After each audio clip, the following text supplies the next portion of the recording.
Hai guys, balik lagi sama gua Dewa Anggari Baskara.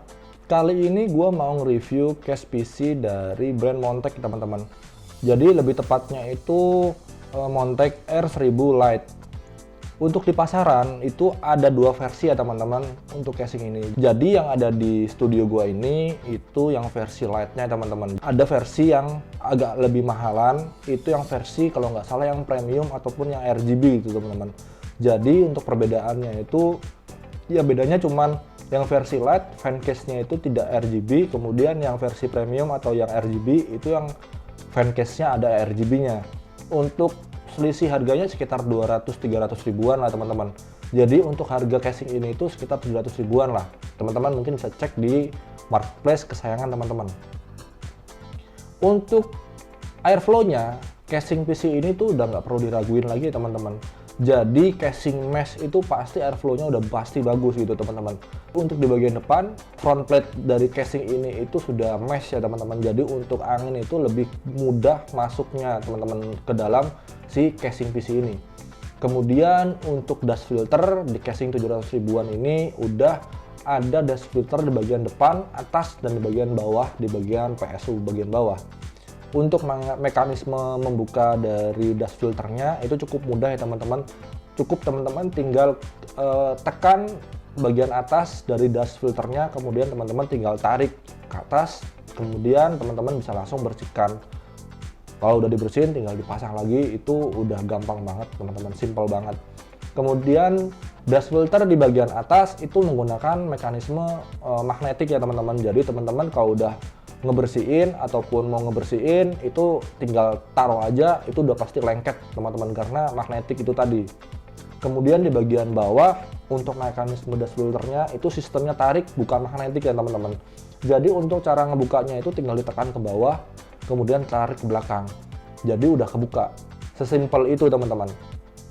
Kemudian untuk mekanisme ngebuka tempered glass dari casing ini itu yang gua suka teman-teman. Jadi untuk casing-casing Montech ini memang gua nggak pernah kecewa sih selama ini gitu.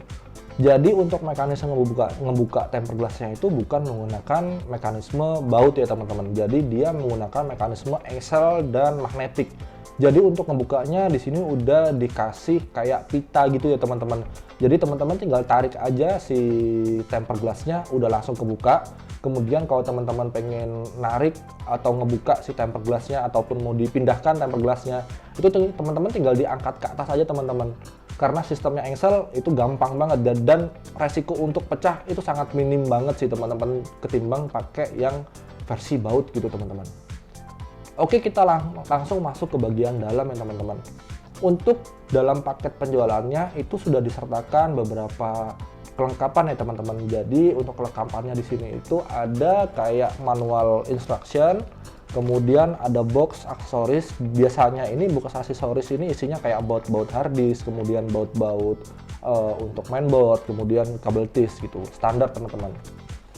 Kemudian dalam paket penjualan casing ini itu udah dikasih 3 buah fan 120 mm itu sebanyak 3 buah ya teman-teman.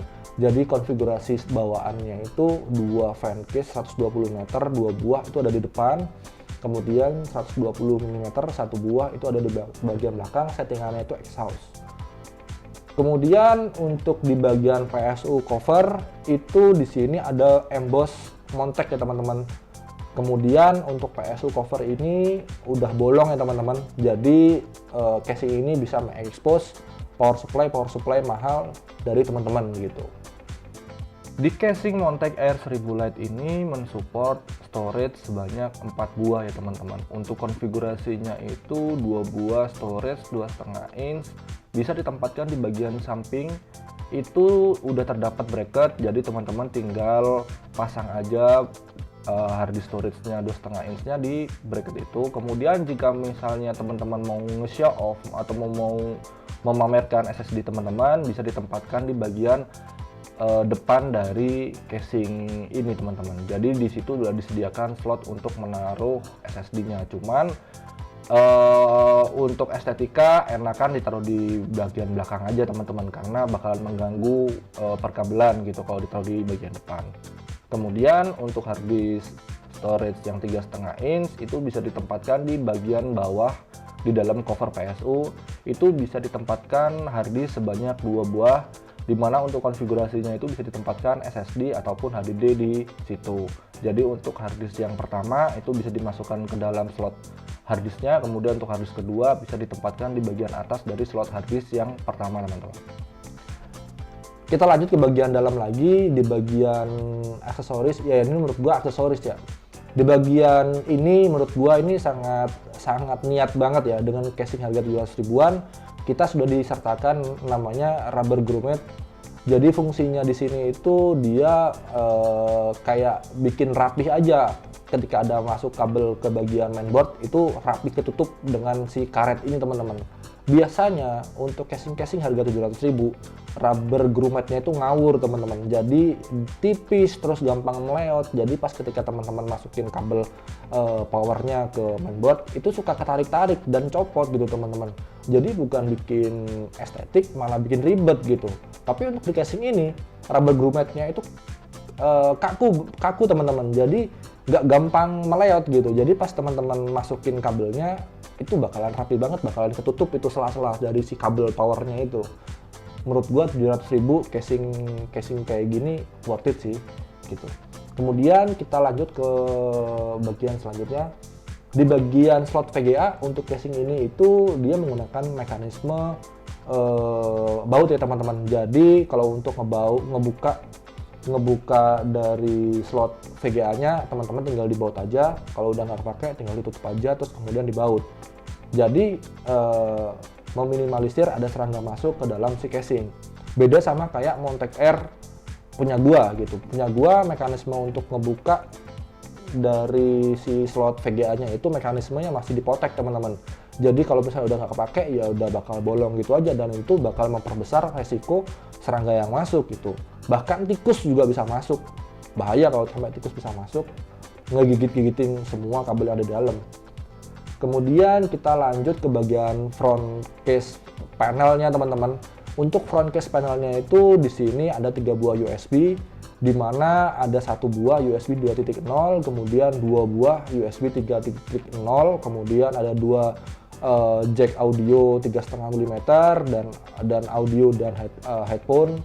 Kemudian ada tombol reset power, kemudian tombol LED yang bisa dimanfaatkan buat ngerubah warna RGB yang ada di casingnya. Misalnya mainboardnya tidak support synchronize RGB di mainboard. Tuh. Kemudian kita lanjut di bagian sampingnya, teman-teman. Untuk di bagian samping casing ini sudah menyertakan namanya velcro.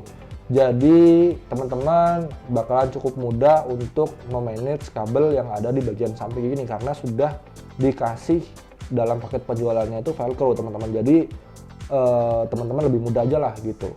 Untuk di bagian pojok-pojoknya casing ini tuh cukup dalam ya, teman-teman. Jadi untuk nyelip-nyelipin kabel itu sangat bisa banget. Jadi lebih mempermudah teman-teman dalam melakukan kabel manajemen lah. Jadi kabel-kabelnya bisa diselip-selipin di bagian ujung-ujung depan dan belakangnya itu.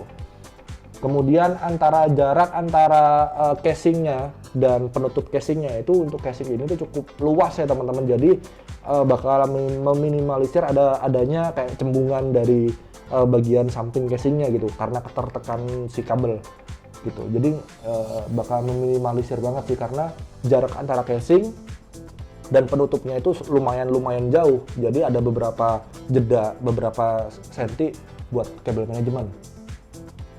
Oke, mungkin itu aja dari gua. Mungkin teman-teman kalau misalnya mau nyari casing, menurut gua casing ini sangat worth it. Di harganya yang 700 ribuan sudah dapat 3 fan case dan airflow yang bagus. Menurut gua ini sangat layak dipilih untuk menemenin part-part PC kalian gitu, teman-teman. Dari segi bentuk juga udah ganteng banget sih gitu. Tapi nggak tahu menurut teman-teman, mungkin teman-teman punya pendapat lain, silahkan teman-teman bisa komentar di kolom komentar di bawah video ini. Oke, gitu aja. Jangan lupa teman-teman subscribe YouTube gua dan jangan lupa like video gua supaya gua makin semangat ke depannya pas bikin video-video gua ke depannya lagi gitu, teman-teman. Dan jangan lupa nyalakan tombol lonceng supaya teman-teman bisa ternotifikasi semisal gua ada update video baru gitu, teman-teman. Oke, gitu aja. Gua Dewangga Baskara. Gua mohon pamit, see you on the next video. Bye-bye.